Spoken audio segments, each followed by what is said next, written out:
This is Steve Zeltzer with KPFA WorkWeek Radio, and I'm with Ginga Eichler from Berlin. And the most years of my life I lived in the GDR, in the German Democratic Republic, just in the center of Berlin here. And Berlin this month is commemorating 30 years since the fall of the wall. What has been the impact of the fall of the wall for the people of East Berlin? Well, the first thing we have to say is, especially if you look back 30 years, I have found a symbol for it. The GDR people were undergoing a migration process without leaving their sleeping room, because everything changed. It's not only that the society as such changed, but the majority of the people lost their working place. The majority of the people could not live on the money they had anymore, especially not immediately after the fall, after the wall came down. Yes, the rents for the flats, for instance, in East Berlin, were not immediately brought up, but very, very quick. The ownership of the buildings changed. Who owned these buildings? Well, in the GDR it was like this, that they were never dispropriated. The buildings were only dispropriated, or everything, agriculture, if, to the Potsdam Agreement, if the owner were Nazis or Prussian landlords. And they were not dispropriated by the GDR, but by the Soviet army, by the Soviet occupation force, until '49, until the GDR came into existence. The GDR, the houses where people were living, and even if the ownership were on West Germany side, if the people who owned the buildings were living in the West, we were not dispropriating them. We were just, they couldn't make any money with it. So the rents were controlled, everything was controlled. This is true to say, everything. Everything was controlled, but also not only to the bad of the people, but I think it was the last Honecker, the state, I start to forget the words, the boss of the state council of the GDR and the boss of the party, who said every worker, every people who are working in the GDR, they get a second income by the state. And the second income is because very low rents, free education, free health care, very, very cheap and very heavily subsidized nutrition. Everything was very cheap, and I have something. Is this socialism? For U.S., that's called socialism. Yeah, it was the government and the party tried very much to build up a socialist system, but very much up to the Soviet model. And one should not forget, if you look at the history of the GDR, especially before the wall was built. The wall was built in '61, and the country was founded in '49. By the way, after the founding of the Federal Republic of Germany. Federal Republic of Germany under the Western occupation, French, British, American, they were founded in September '49. So it was only a question of weeks. We had also our own state. At that time, it was very difficult because, let me put it this way, if the GDR would not have built the wall in '61, the state would not have been existing more than 5 or 6 years longer. So what was happening to challenge the state? Was capitalists going to eastern part of Germany and investing, or what were they doing? The winner takes it all. I mean, it was. They wanted to take over all of Germany. They wanted to take all over, and they did. Of course, it was an election. The majority of the GDR people voted for the CDU, and they voted. What year was that? in 90, when the GDR was still existing, but the wall was down. And you have to imagine that we in the GDR were not used to big Political campaigns and with a lot of money coming in. Isn't that the United States bringing democracy to Germany? Yeah. Well, let's not talk about American democracy and the election system. I mean, Ukraine. Then we were bringing democracy to Ukraine. Not only there. They tried very hard to bring us democracy until the wall was built. I was living here around Berlin, and I knew Berlin before the wall came up. I was 16 when the wall came up, so I knew exactly the difference. And my family has made a decision to come to the Soviet-occupied zone. They wanted to change the country. They wanted to do away with all the fascist system and the fascist thinking. They were very much eager in building up a new Germany, if not for the whole of Germany, but then at least in the Soviet-occupied zone. So they didn't believe in a capitalist Germany? No, they never. They never believed in a capitalist Germany. They had seen the capitalist and then the fascist system, and it was horrible. They were not classical victims for good. Happily enough, they were so-called normal citizens, but my father was a brilliant thinker, and he, as a young guy, a student, he already read Marx, and he knew that Hitler is going to bring the next war. And my mother, coming from the Saarland, she was not very political, but she saw that all what Hitler promised the people in the Saarland when they vote for him in 1936, that these are lies. He will not do away immediately with all the hills of coal they cannot sell anymore.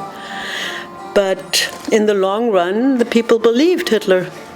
What to do? People believe Trump, that he's going to resuscitate American capitalism. If you look at Europe now, the danger of going to the right, I think, is much more dangerous than going to the left. If you look at Le Pen, if you look at, I'm happy that in Denmark now is again back from the right wingers. They are more now to the middle again. Well, the social conditions, you're saying, of people in Eastern Europe or Eastern Germany, in Berlin, they had more equality, they had the stability as far as jobs, health care, education. Why were they unhappy? Because they wanted to travel. They had illusions about the capitalist system. All they wanted is travel, personal freedom, travel. Quite a number of them could afford to travel right after the wall came down, and they did this because they still had the money to do it. But now, it's difficult. But it would be unfair and unrealistic to say that the people are not, that they're all worse off. Quite a minority of people are, if you look at the finances, they're better off if they have a job. And what is the unemployment now in Berlin and Germany? The unemployment rate has gone down in the last years. But this is also numbers. I think when you do the other interview with the left party, you will get the exact numbers. I don't have the exact numbers in mind because I don't talk about these things anymore. And what is the situation of unemployed in Germany? For the unemployment, they're still better off than the unemployed Americans. This is no doubt. We have a comedian. I forgot his name. He's had, and I have it in my mobile. I can show it to you. He said the majority of the people in the U.S. would be happy if they would have a living standard like the people in the GDR had. And it is true. It is true. And you think that's why there's a growth of socialism in the United States? People look... I'm afraid... it's good that you're so optimistic. But you see, the problem is I have been living in a system I really was fighting for. I was believing in the system. I thought we can make it together with the Soviet Union. And I was not part of those people when the wall came down having any illusions what will happen. But would you say the majority of people in East Germany believed that things would get better for them with the wall coming down? Yeah. That their future would be better and they would have a better life? Yeah. What they totally, I mean, it was also a big mistake by the West German government. They really didn't realize it. This is why I use the picture of migration. They really didn't realize what it does to the people if you don't recognize their life achievements, if you don't recognize the degrees they made at the university, if you don't pay them the same money than to somebody who is just born in West Germany. And until today. So they had different wages for the same work? Yeah. Myself Isn't that discrimination? It is discrimination, pure. And I think this is one of the roots why you have now parties like the AfD and Pegida in Dresden. And this is not only jobless people, these are also scientists who are going to the street, which I don't understand. So they feel that they've been discriminated against, retaliated against? They are. Until today, the majority of degrees from universities in East Germany are not recognized the same way like a degree from a West German university. We have to be realistic. Is that a political issue in Germany? The fact that there's discrimination against people from East Germany? You know when it became an issue? It became an issue when the AfD, the right-wingers, were growing and winning elections in the East. Then it became an issue. We, others, we were always saying this. I worked for the ombudsperson for migrant people in Berlin and then for the federal government. And we were saying it from the 90s, early 90s on. There is a big danger in the East that it goes all to the right. It goes to the fascists. It goes to the Nazis. And they didn't listen. They didn't listen and they didn't believe it because, they are 3 times bigger than we are. We have now more than 60 million. We were, at the end of the GDR, we were about 16 million. And they think, they totally underestimated what it will do to people. But the Social Democratic Party, which was in power, they were not in power. At some points they were in power. Yeah, well, they are now in power, but they were not in power when the wall came down. They were against it. One of the leading social democrats, who is now, by the way, a member of the Left Party, and who comes from the Saarland, and a left-winger in the Social Democrats, Oskar Lafontaine, he was against the way the unification was done. Because he had this experience. The Saarland was, until 56, not part of the Federal Republic. It only, I think 56 or 58 perhaps even, the Saarland was under French control and was not part of West Germany. And so he knows what it is all about. So who did this discrimination benefit? Did it benefit capitalists who invested in East Germany or speculators? What was the... Every sort of human beings who saw their fortune and making a fortune in the East. So using... I mean, some of the Easterners also profited by it, no doubt. There are some rich people, yeah? But the majority of the people did not. And obviously angry about the fact that this so-called unity left them out of not being equal with the people of West Germany. Very much bitterness. Still, it is very difficult to explain this, for instance, to my friends in the former socialist camp, because the Bulgarians are miserably off. Not to talk about the Romanians and not to talk about the Russians. We, with our rich brothers and sisters in the West, we are privileged without question. But the problem is that those people who voted for the CDU and voted for unification with West Germany, they were having the illusion that from one day to the other they will have the same rights, the same privileges, blah, blah, blah. But isn't this kind of what happened with Gorbachev and the breakup of the Soviet Union? Gorbachev was told that if the Soviet Union became social democratic and allowed capitalism, there would be, like Sweden or Denmark, and that would be how Russia would become. Well, when Gorbachev came to power, this is very often forgotten, that he was the third in the line of reformers who wanted to reform the Soviet Union. Before him, it was Andropov, and then Chernenko. And if Andropov would have been living longer, Chernenko was already too old, it would have been a change inside the system and to the benefit of all of us, and to the world, not to forget. I mean, with the breakdown of the socialist system, as the socialist system, not only single countries like Cuba or North Korea have problems naming it a socialist system, and China and Vietnam, the world would be different. But if this change in the breakup of the Soviet Union and the collapse of East Germany with the wall, what was the cause of that? The cause of the fall of failure of the fall of the wall. First of all, the leadership in the GDR didn't listen to the people anymore since long. They didn't listen. But this is only one aspect of it. I think it all started when Reagan started his program of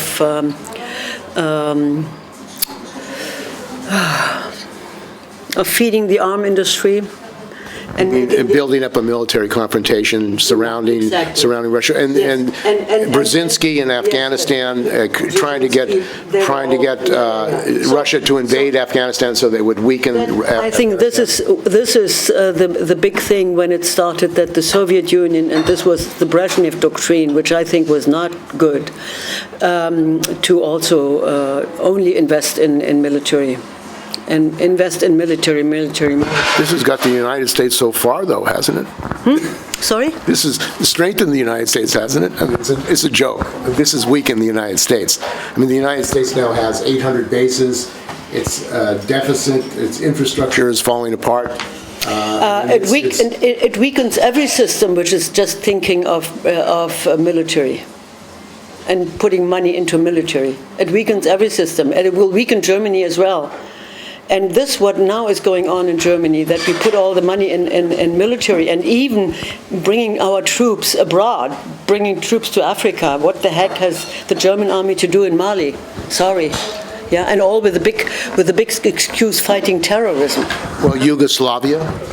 Well, Yugoslavia was a real disaster, and Germany has to... How was Germany involved in that?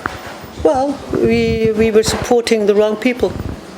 We were supporting the Kosovo. We were supporting just being against the Serbs because the Serbs are near to the Russians. But didn't they want to break up Yugoslavia? Well, I mean to invest in those countries and not have any kind of...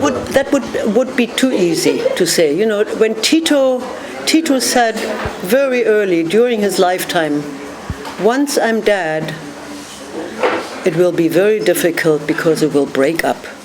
One should not underestimate. I mean, Tito was really the one who held the people together.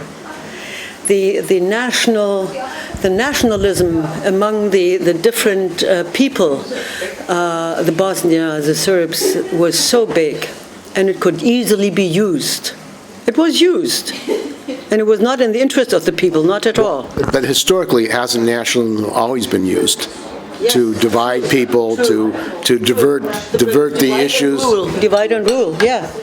And this is also why now the nationalist party in Germany, the Alternative for Germany, AfD. Which alternative? Another Third World War? Is this an alternative? It's not. Is that their program? Yes. Now, of course, they would never say we want another war. But, you know, it's an anti-Semitic, it's a xenophobic, it's a racist party with real fascist slogans. And I wonder how my former countrymen got in that trap. And they got in that trap just because they're frustrated And in the beginning, after the wall came down, in the beginning, it was in favor of the left party. That they were frustrated, they voted for the left.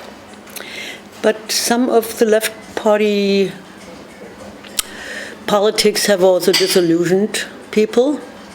And the left party, not being in power, could not change the way the people were, how to say, you used the right word,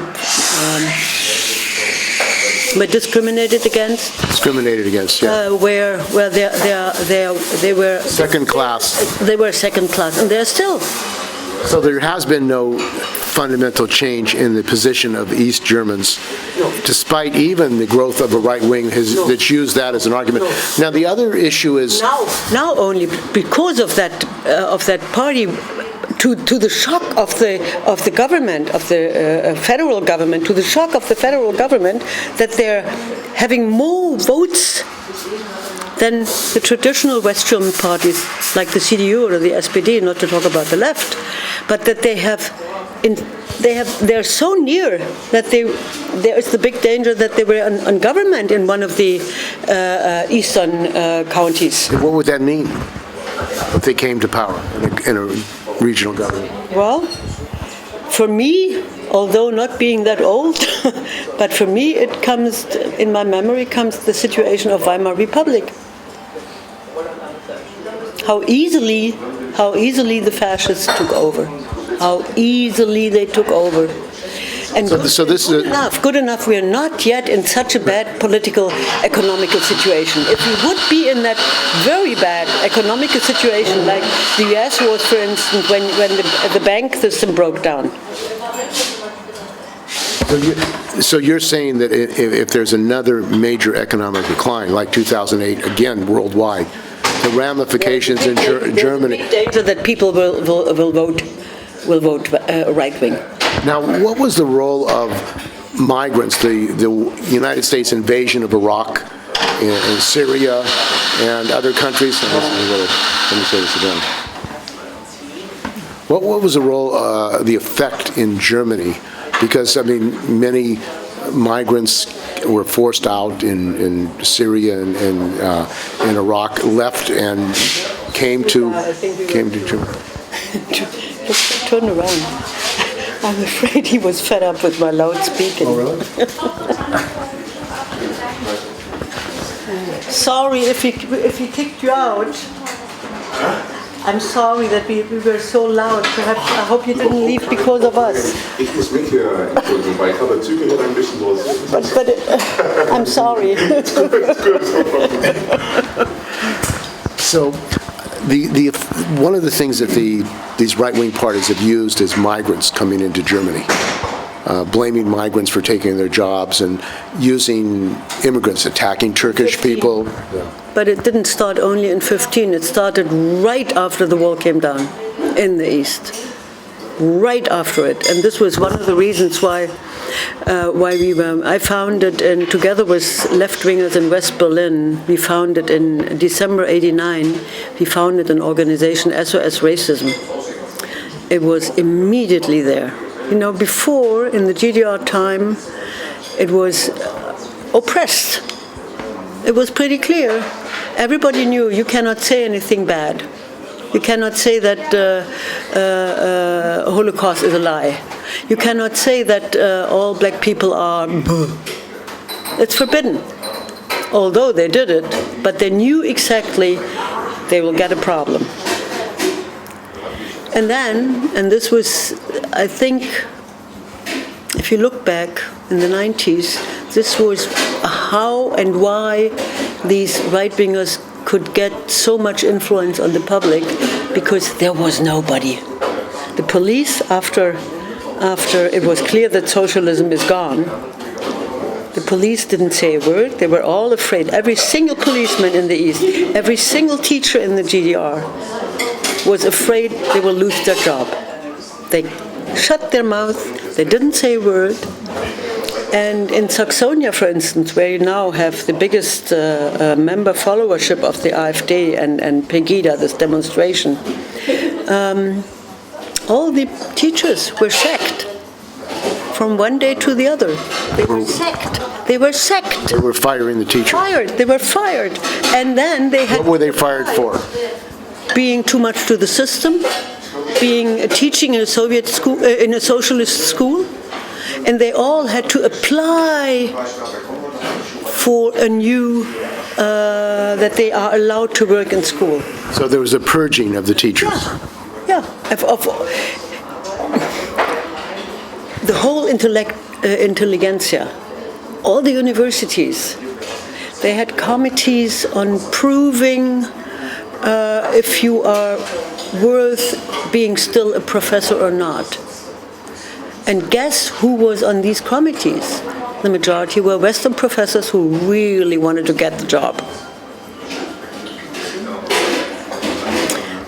So they had an incentive to get rid of professors so they would be taken over and get these positions. Well, up till today,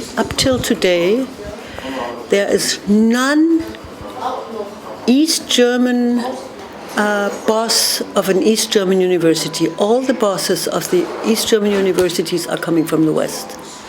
And this is true for the majority of every sociological strata. If you look at, it's a bit different in Berlin, but still all the universities here, also the Humboldt University, the boss is come from the West. The majority of the professors are from the West. So the collapse of the wall allowed the West supporters of capitalism basically to dominate and sanitize and get rid of those people who had political differences. Yeah. So there was even got rid of those who had no political difficulties but were not clever enough to prove that they're good scientists, because we're not used to. We were not used to this way of, putting yourself first. I'm the biggest, I'm the greatest. Individualism. It was not there. It was really not there.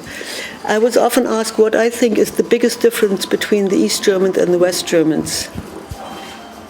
Perhaps now it's not anymore, but to my age it still is. We had no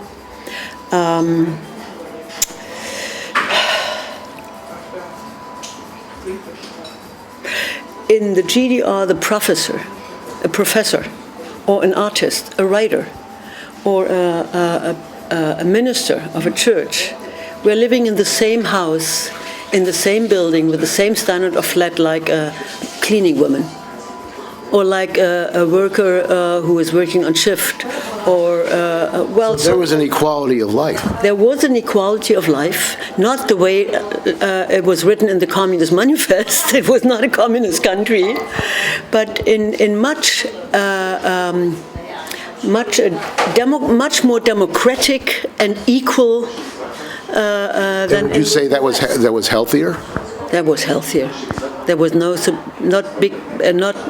so much mistrust. The mistrust was because of the surveillance of the GDR public. This was the Ministry of State Security didn't do a good job. They really didn't do a good job. They were so suspicious, and I think altogether this was the biggest failure of my government and my party, not trusting the people. What were they afraid about? I don't know. I really don't know what they were afraid about. Old men being afraid of everybody. I don't know. Mistrust, endless mistrust. Yeah. And this. Well, how can you lead if you're afraid of everybody?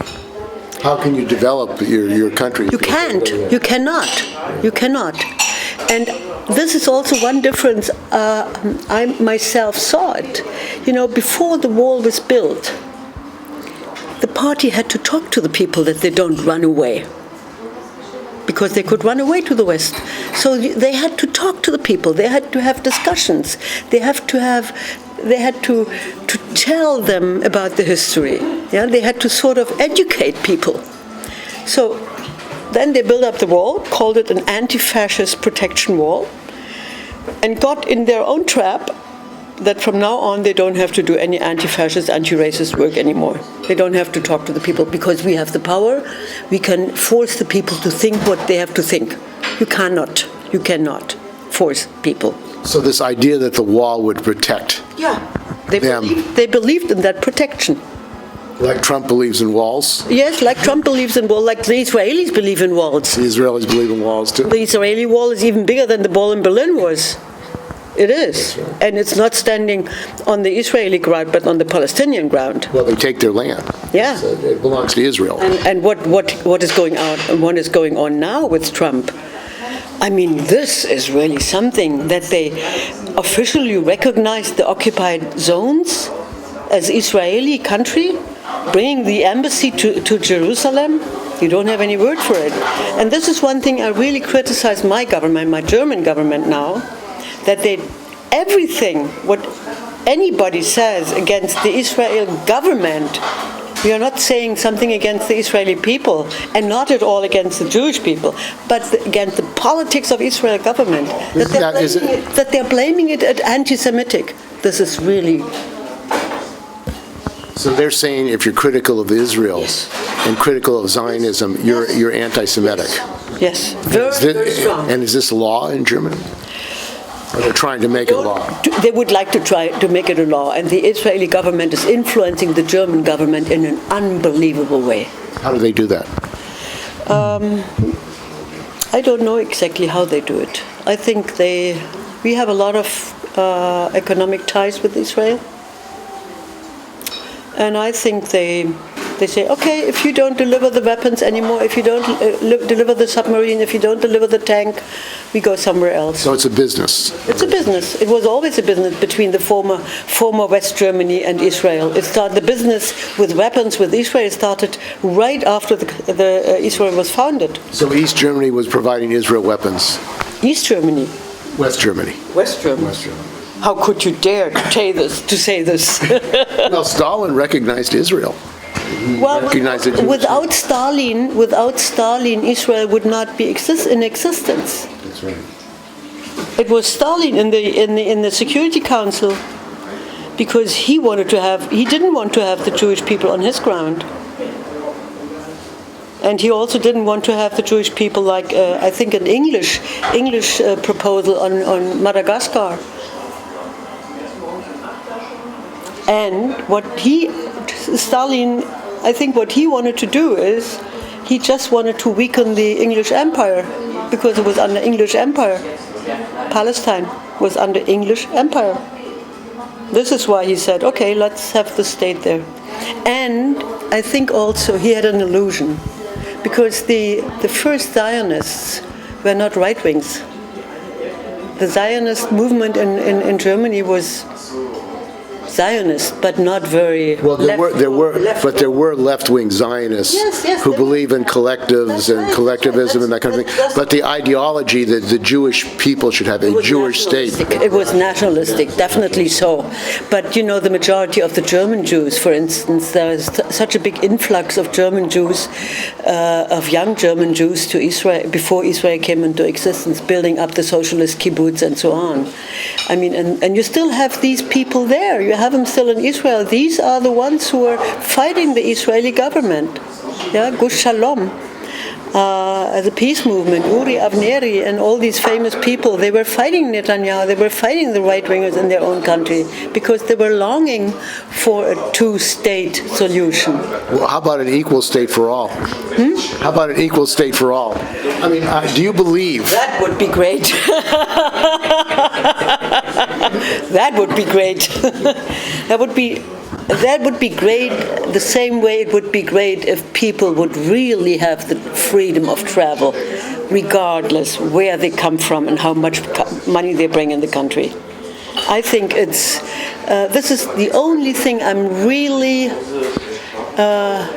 praising Angela Merkel for, that she had the illusion in her own party, in her own government, that they will follow her when she said, we can do it.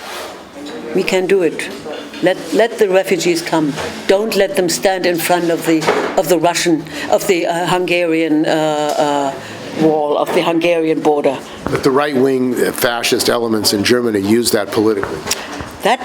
And they did this before, but she underestimated her own Minister of Interior. She underestimated him.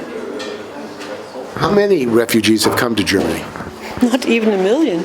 Not even a million. And can you see them? Do you see them? You don't see them. And by the way, the majority are not in Berlin. The majority are in Bavaria and Baden-Württemberg. There at the border where they came first, from Hungary. And aren't they being used as labor in Germany? The German industry, German capitals? The German industry and the German capitals would love to use them as labor. But the stupid German so-called foreigner law is not allowing them to work, which is totally stupid. They're living on welfare and making other people envying them. This is one of the reasons, because people are greedy and people are jealous of other people if they think they have more, what they don't. You know? If they would work, if they could work, they would love to work. And what they're doing is they try to work illegal, and then they get punished if they're caught. They don't get the salary by the one who employs them. This is a big problem. So they're exploited even more. They're exploited. And the same is happening in the United States with immigrants. If you don't provide them equal rights, that's right. Then they're exploited by the capitalists. You know, the whole so-called revolution in the GDR was about freedom of travel. Freedom of travel. So what's about the freedom of travel for the others? What I'm always saying, and I'm saying this long before, because I was always interested in the situation of people in the poor South. As long as the bananas are cheaper than the apple growing in the neighbor's garden,